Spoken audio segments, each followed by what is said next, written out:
안녕하십니까. 여러분이 불이익 탈출하는 그날까지 도와드릴 카이저입니다.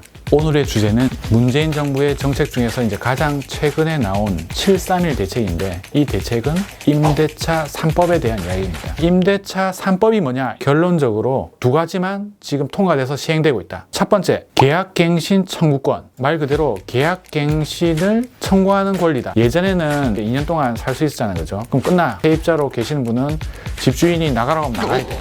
권리가 없어. 그런데 주거 안정을 목적으로 2년을 살고 한 번 더 청구할 수가 있어요. 최대 4년까지 살 수가 있다. 두 번째, 전월세 상한제. 계약갱신할 때 5% 이상 올리지 마라. 그래서 지금 임대차 3법 중에서 계약갱신 청구권, 전월세 상한제는 올해 7월 31일부터 시행이 됐어요. 나머지 하나가 전월세 신고제가 있어. 우리가 전세나 월세를 주게 되면 금액이 나와 있잖아요. 30일 이내에 집주인 그리고 세입자가 그 주택 소재지 관청에 가가지고 이 임대차 계약 정보를 신고를 해야 돼.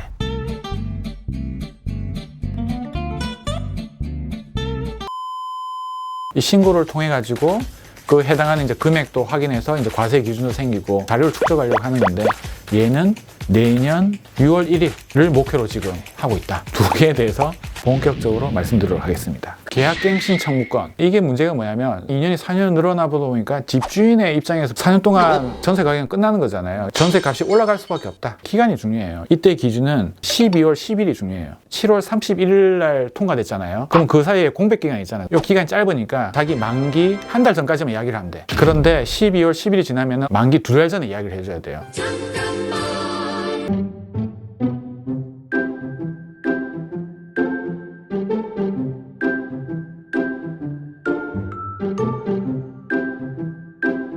되기 전에 이야기를 해야 돼. 이게 지나가면 계약갱신을 못 써. 왜? 주인도 해결을 해야 되잖아요. 기본적인 취지 자체가 세입자를 보호하는 거기 때문에 애매하면 그냥 세입자 편이다. 워낙 분쟁이 많으니까 Q&A 해설집이 있어. 임차인에게 몇 번의 계약갱신 요구권이 있는가? 한 번만 가능하다. 기존에 있는 사람이 이미 한 4년 이상 살았어. 이건 상관이 없어. 앞으로 도래하는 거에 대해서 한 번 더 쓸 수 있다. 묵시적 갱신으로 또 살 수도 있잖아요. 집주인이 서로 뭐 이야기도 없이 그냥 2년 넘어가 버렸어. 이런 것도 필요 없다. 묵시적 갱신에 의해서 2년째 도래한 그거 기준으로 사전에 물어볼 거잖아요. 계약갱신 청구를 쓸 거냐, 구두나 이런 걸로 행사하지 않는다고 이야기를 했어. 바꾸는 거야. 못 가겠다. 어떤 일이 벌어지냐, 세입자 편을 들어줘요.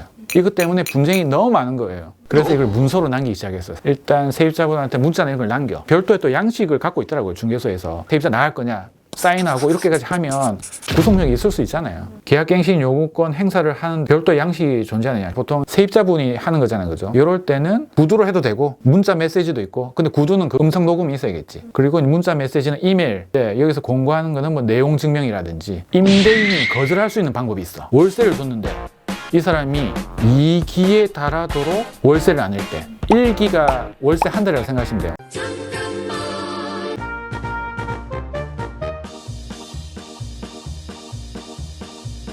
이름이 김태인 줄 알았는데 알고 보니까 다른 사람이야. 신분을 위조했을 때. 원래 주택의 용도가 주거잖아요. 근데 이거를 이제 불법 도박장 이런 걸 쓸 때, 용도 변경, 계약갱신권을 쓰지 않는 대신에 내가 이사비 명목으로 돈을 주겠다. 서로 합의를 보게 되면, 입증할 만한 게 있으면은 가능하다. 이 사람이 전세로 들어갔는데 자기가 또 전세를 준 거야. 불법이잖아요. 동의 없이 했기 때문에 이럴 때도 갱신이 안 되고 나갈 수밖에 없다. 어떠한 중대한 과실로 집을 파손을 시켰다. 이 집 자체가 멸실이 될 수가 있잖아요. 그 집이 철거나 재건축 들어가게 되면 임대차 계약의 의미가 없으니까. 임대인의 직계 가족이 올 때, 이때의 직계는 위아래예요. 옆으로는 안 되고, 근데 이걸 또 뻥을 칠 수가 있잖아요.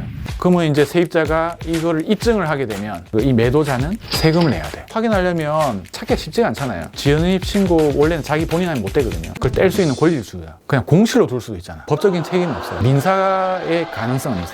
임대인이 법인인 경우가 있어. 계약갱신 청구권을 거부할 이유가 없다.